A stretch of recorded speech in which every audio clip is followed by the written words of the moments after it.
Ladies and gentlemen, the hour is late and the truth is radioactive. Yes, while the globalists sit down and sip champagne at the climate summit, the foundation of the civilization is being melted down in real time. I know you didn't tune in for comfort, you came here for clarity.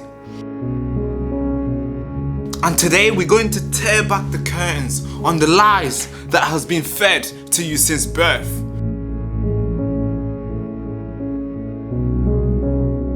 This is the front line for the info war. This is the front line to defeat the devil. And most importantly, to defeat the globalist. With your host, Baraka Amuri.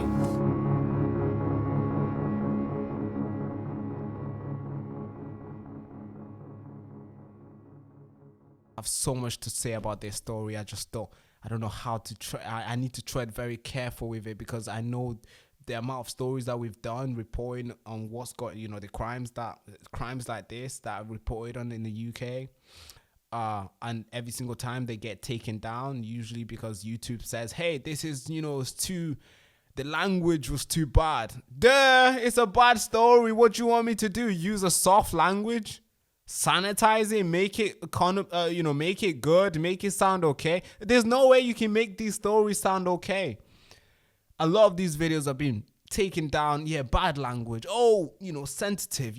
Age restriction is too brutal. Oh, people only over the age of 18 can watch this. All these restrictions that YouTube puts on these videos. So I have to tread very careful here as I'm reporting this, because again, we've reported hundreds and hundreds of videos of this. We post like 7 to 14 videos a day. Yeah, I know, a day. And most of those videos, if you search if you scroll through the channel, you'll be like, hey, no, you don't post that much. I do. Just they all got deleted. We were demonetized for 9 months. Well, what do you think happened to all the hundreds of thousands of videos that we made last year? They're all gone. The latest video, there's only 2 videos that stayed up.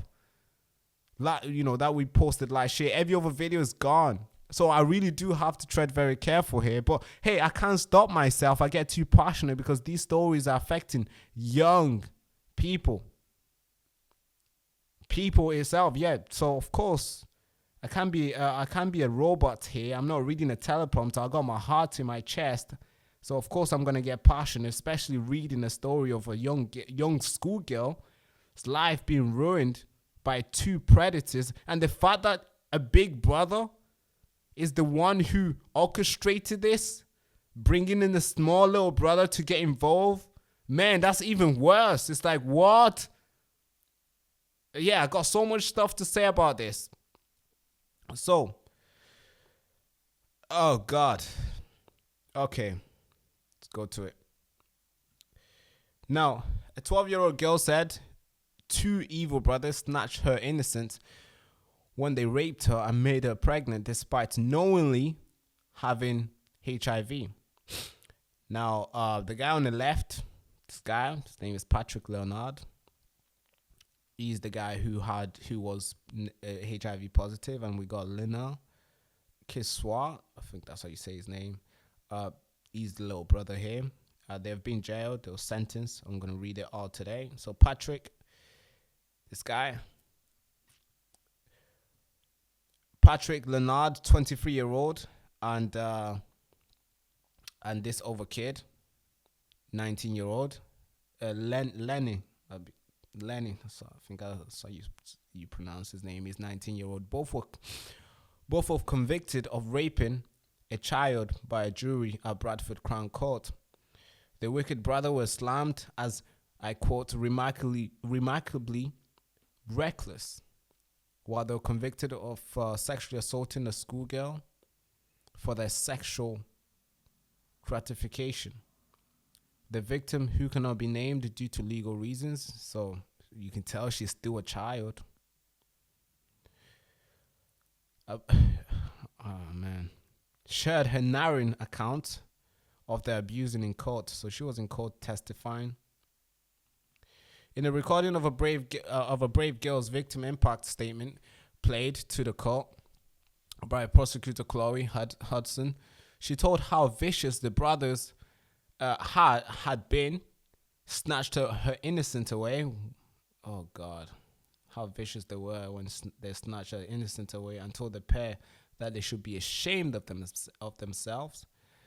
Leonard, the big brother, accepted he knowingly raped her while being HIV positive, putting her at risk of contracting the deadly disease. The 12-year-old girl did not contract HIV, so she did not get it.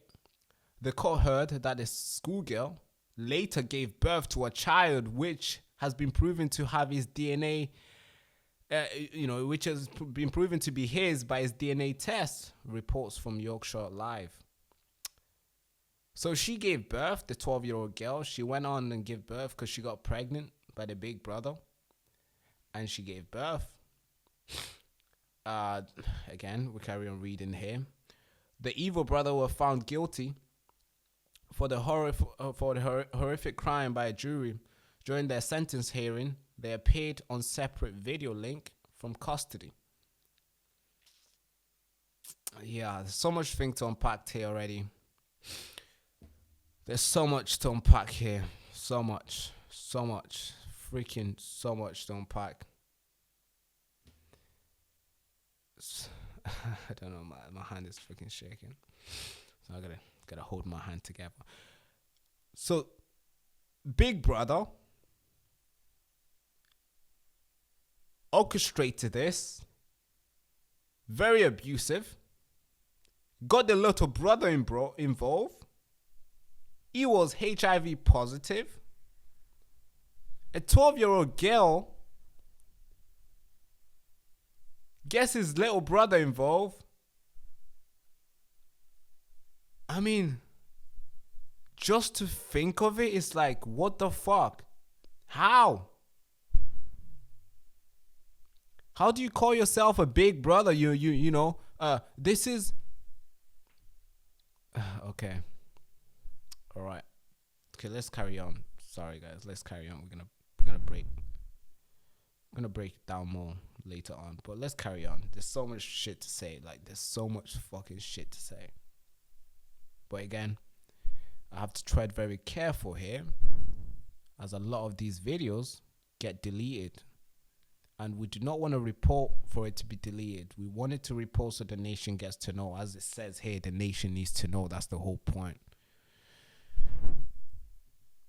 Now, Judge Andrew said Leonard offending involved grooming behavior, and the fact that he knew he was HIV positive made his action remarkably reckless. He said, I quote, you also knowledgeable that you were forceful, controlling, and sometimes violent towards her when raping her. Fuck. All right. Leonard was given 24 years plus a year on license, while the other kid was landed with 12 years detention in Young Offenders Institution at a sentencing hearing on October 1st. So this thing happened October 1st. I only got to know about it 14th today. I mean, wow, talk about burying.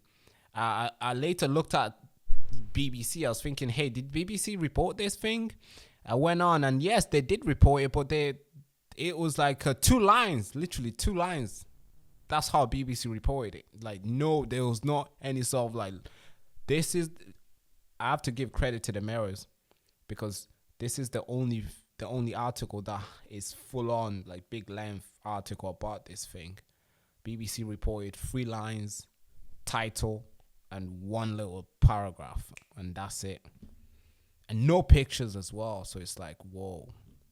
And I don't think they wanted the algorithm to catch this up online and spread it everywhere, so they thought, no, just give them a little bit, so then we can get tick that we reported it as well. They will have to serve at least 1/3 of their sentence and register to as sex offenders for life. They've also been banned from contacting the girl and others involved in the case. Leonard will only be released after 16 years if the parole board decides it is safe to do so. The detective inspector, Simon, of Bradford District Child Safeguarding Unit said, I quote, "These brothers are dangerous sexual predators who have destroyed a young girl's life, and they took advantage of her for their own sexual gratification, and both deserve to be behind bars for a very long time," end quote. Okay, I quote again. I would like to praise the bravery of the victim in this case for navigating the complex judicial system. Complex, really? Come on, Simon. And I hope the sentences go some way in finding justice. The workshop police take all reports of sexual offending seriously. Really? Okay, so sorry. Let's carry on reading. See, that's why I get in trouble here, man. And victims are encouraged to report offending to us when they are ready, and will be treated with ultimate sensitivity. Okay. I think that's where the story ends. Well, no way. That's where the story ends. Now, if you go to the police, it's verified. It's true story. If you go to all this media outlet, it is verified. It is a true story. So this is not a made up story. This happened. Where a big brother, yes, you call yourself a brother. You take your small little brother. You're talking to a 12-year-old girl, child. She's still in a uniform. She's what? Is that year 7? I think that's year 7. Either year 7 or year 6. Whoa. Shit, could be primary school. Fuck, even. Damn. Well, year 7, I believe. She's in a uniform, for God's sake. No, uniform for work, uniform for school. That's how sensitive and, a small little baby she is. But no, you're a big brother. You call yourself a brother. You're going to go out there and get your little brother involved. You are HIV positive. What the fuck anyway? Like, why? Fuck you been doing? Anyways, that's another problem for another day. But you are HIV positive. You groomed a 12-year-old girl, 12-year-old child. Yes, a child. You groomed her. And you get your little brother involved to go and rape the little girl. I mean, talk about the devil is alive. Man, this is it. It's like Cain and Abel when, after butchering his little brother, God asked him, "Hey, where's your little brother?" And he turns around and he says, "Hey, am I my brother's keeper?" Duh, you should be. You should look out for your brother, for God's sake. And this is not the definition of doing so. What's going on in today's world? What the F? I'm really holding myself from using bad language here, but what the fuck? Like, talk about shame. Talk about the devil is alive, yes. Walking in the street of Bradford. Man, this is a story that should be repeated on every single mainstream media news. But I had to go through little alleyways in this digital surveillance, this digital machine, to find these stories. These stories are nowhere to be found. It's only reported on Facebook by a little auntie who cares about the country still. Nobody gets to report this unless you're really ready to get your account censored. It's insane. A 12-year-old girl, I mean, she has a child now. And the crazy thing is, I don't know if you guys seen that part when I read this thing. Let's go back to it. Where it says here, I think, right here, the older brother, Leonard, acceptedly he raped her knowingly he was HIV positive, putting her at risk of contracting the deadly disease. The 12-year-old girl, the 12-year-old kid, did not get the HIV. Okay. The court heard that the schoolgirl later gave birth to a child which was proven to be his by DNA test. So she also got pregnant. So we're not talking. This is a scar that walks, right? Usually people will get we report stories like this and we cry and we give our wishes and best looks to the victim, and we do our best to make sure we tread careful with our words and make sure they receive all the warm, good messaging we give to the victim usually, and we pray that those victims will recover. And of course, the scar is always going to be there. The memory is always going to be there. But we pray that it will be ease. It won't be harsh on them through their life. But this one, no matter how much soft words we give out, no matter how sensitive we are with this case, like, hey, no matter how much, of course, we can give praise and stuff and pray for her to be okay and the kid. But this one is permanent. As always, obviously, they're always permanent. Every single case is always permanent. But this one is like a child gave birth after being raped by two brothers. It's like, yeah, it's fucking insane. Man. I mean, but how?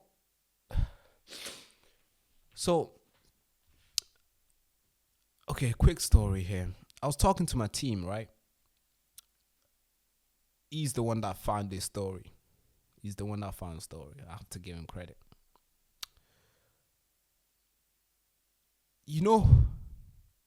When because we have a database here where all our videos are processed, because we do so many videos, there needs to be a good oily machine for us to process these videos. They need to get thumbnail, they need to do this and all that. It's like multiple people are doing, so we got a good line of a machine that gets videos going and going and going, so then no content is gone to waste, so you guys don't miss out.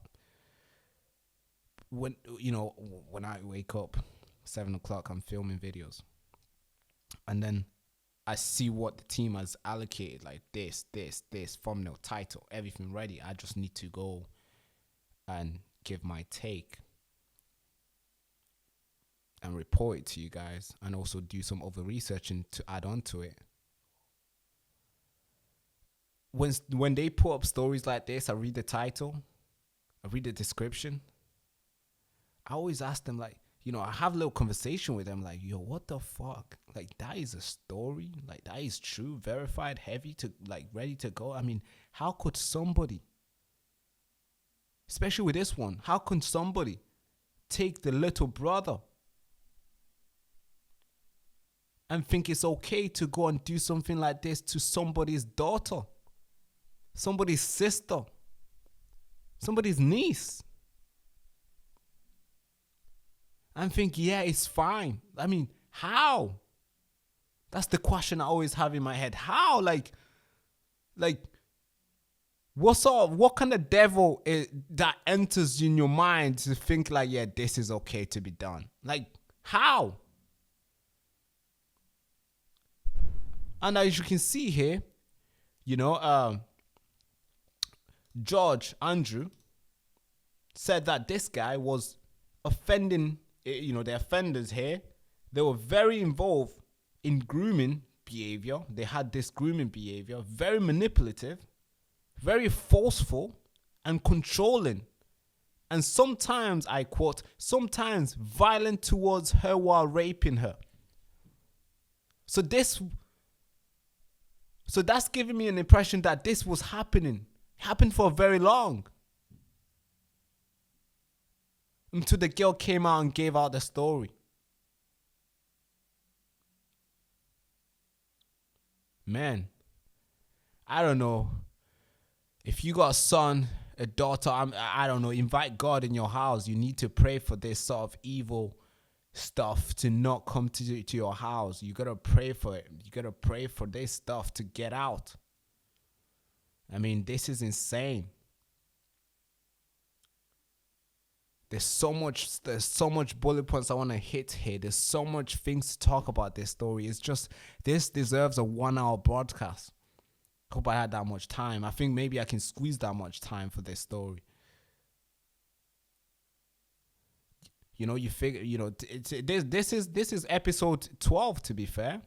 But this episode 12 is dedicated on one story. Why do you think that is? Because this, I'm extremely passionate about these sort of stories. You know, not that I like reporting them, but I hate seeing them not reported. I'd rather not report these things because, hey, there could have been, you know, I could report all the, you know, I could do all the funny stuff. They go viral, but these stories don't. I'm sure this thing will probably be deleted after this. Hope not.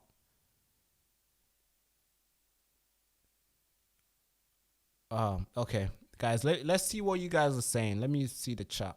What's the chat saying? Mohammed 44 married Aisha at the age of 9. Oh God. Yeah.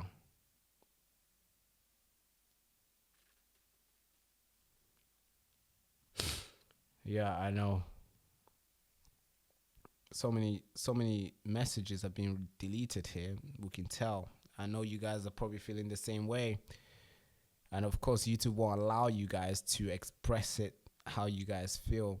Because nowadays, you got to use a filter to communicate. You got to like filter yourself. Because, hey, you don't want to say something that YouTube might feel like, oh, this is not good. So I understand why a lot of it, you know, a lot of messages have been retracted. A lot of messages have been deleted. I get it.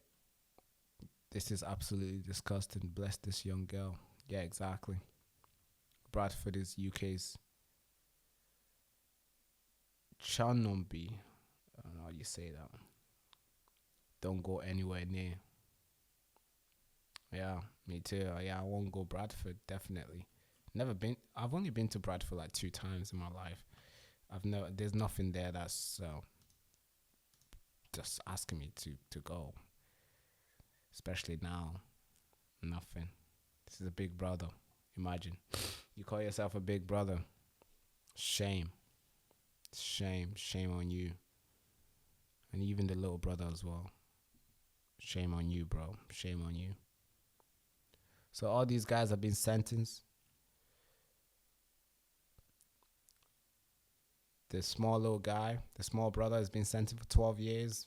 The big brother has been sentenced for 24 years. So all of them have been sentenced, but it's still not enough. Because what does the little girl do now? What does the little girl do? Say thank you for them being sentenced? What does she do? Say thank you for going through what she's gone through? What does she say? Say thank you to the police? What? Oh, thank you so much for putting them in jail. But hey, I got a kid and I got this memory in my head that's never going to go away. I got this painful experience that I've endured for however, God knows, however long. It's never going to go away no matter how long you put them in prison for. What does she say? Thank you? For what? It's like, what does she get? Get to raise a kid, you know, the kid for him? And what does he get when he comes out? What does he do? Link up with his with his kid. Oh, let's go out. I'm your dad. Thank you so much for the warm messages as well. I think the sickness is still here. It's probably gonna go away very soon. But thank you. I've been sick for like 2 weeks now. I don't call this sickness now because I'm still getting things done anyway. So it's like, yo, sickness, get off me. It's going away slowly. But yeah, this is the story, man. I really hope this story stays up. I really hope YouTube doesn't delete this. I hope if you're watching this, please keep this story on, please. Maybe share it. I know YouTube has censored the channel. We barely get any views. Usually when we report these stories, we'll have like 14,000. I remember we had 14,000 people joining the live. It's like, whoa. My laptop would crash because we had so much engagement while I'm live. But now YouTube noticed, hey, this guy cares about all these stories about human being, about kids being raped. Why does he care? Fuck him. Give him 4 views. Give him 1 view. But guess what? The whole point of me doing all this, it's not about, hey, people will tune in. It's not about, hey, because if that was the case, we would have quit 10, 11 months ago, because we were demonetized for very long and we were getting basically no views.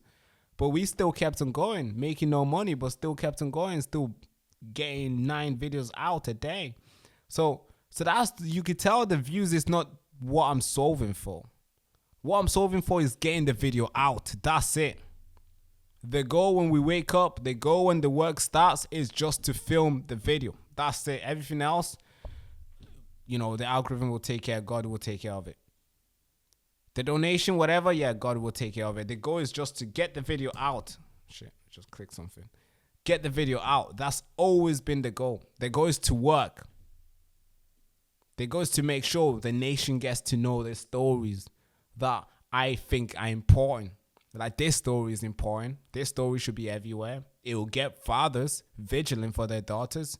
It will get mothers caring and taking care of their daughters. And it will get parents on the other side to check their sons, educating them, making sure none of this evil thinking ever gets entertained in their mind. That's what mothers and sons and dads will do to their sons. They'll sit them down. Because if this was played on national TV for like a day or 2 straight, people will talk about it. Community will become more, they'll notice that the devil is walking around the UK, so they're going to become very vigilant. They're going to cast it out. They're going to say, hey, devil, Satan, get behind me. Just like Jesus said to Peter when Peter was doing silly stuff. But yeah, that's what the community will do. They will come together and pray on this and cast it out. Casting the demon out, casting the evil principalities out. We'll do that if this story was played at a national level. But of course, that's not. So it will just be normal. We won't even know about it. It will just go on. Probably gonna get worse. And police are out there trying to arrest me for telling you the truth. It's freaking insane. Like, I gotta go out of the country very soon, like, for traveling. And I honestly think they might, shit, I can't really talk about that. Because I got my bank, I don't know if you guys know, I got debanked early, not long ago. I have no bank on my name anymore. So, fuck knows what will happen to me as soon as I hit the airport. Probably get arrested or some shit. Demonetized, debunked. What else? Jail soon? Fuck. Anyways, the nation still needs to know these stories. I hope you guys are okay. I'll quickly read your chat before I end this live stream. But thank you so much for tuning in. Share this broadcast everywhere. To your friend, to your auntie. Tell them what's going on, because this is not normal. This should be known to every single person in the country. So we should cast it out. We should call it out. And the mothers should talk to your sons. Make sure this does not become something that they have in their mind. And of course, mothers and fathers, stay vigilant for your daughters. It doesn't matter what age now. We've got evil people in a country where they'll look for people, they'll look for young kids in uniform. So it doesn't matter how young, you got to check your kids. Got to stay vigilant. Got to see their phone, who's manipulating them, who's promising them the world when they have nothing, just to feed themselves to feed the monster in their mind and brain for their pleasure. who's promising them the world when they have nothing, so that they can get the chance to eat their life, to destroy your little girl's life, just like this little girl's gone through. Yeah, it's insane. It's freaking insane. This is Great Britain, by the way. This is not how I'm not reporting this from Sudan. I'm not in Khartoum right now. No, I'm not. I'm not reporting from Bangladesh. I'm not in Pakistan. I'm not over there. Islamabad, no, I'm not. I am not from Damascus, reporting from Syria. No, I'm not. I'm not in Cairo, reporting from Egypt. No. Today I'm in Manchester, reporting from United Kingdom, Great Britain. And this is the stories. So many of them, they don't want you to know. But without further ado, thank you so much for tuning in. If you're new to the channel, make sure you like, comment, subscribe. Hand to the head salute. Bye-bye, bye-bye, bye-bye. So then I was born in a refugee camp in Tanzania.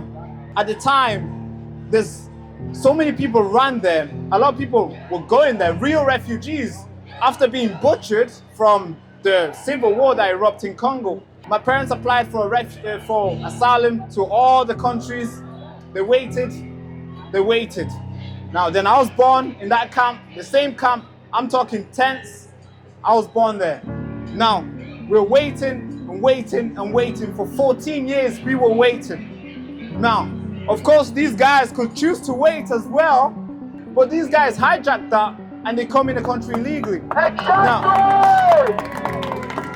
Now, the media will brand you guys racist, far right, the worst people here, the worst group here. How come the good group didn't invite me to go speak over there?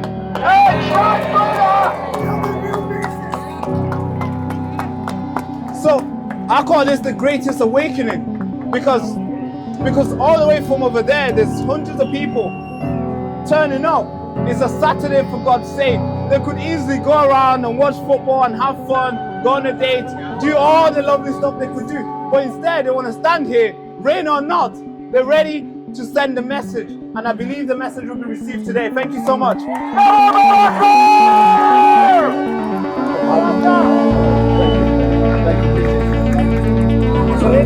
For anybody in the back who struggled to hear this young man's story, one incredible, brave young man. Oh yes, I British Christian values, regardless of his own beliefs. Let's hear it for Baraka.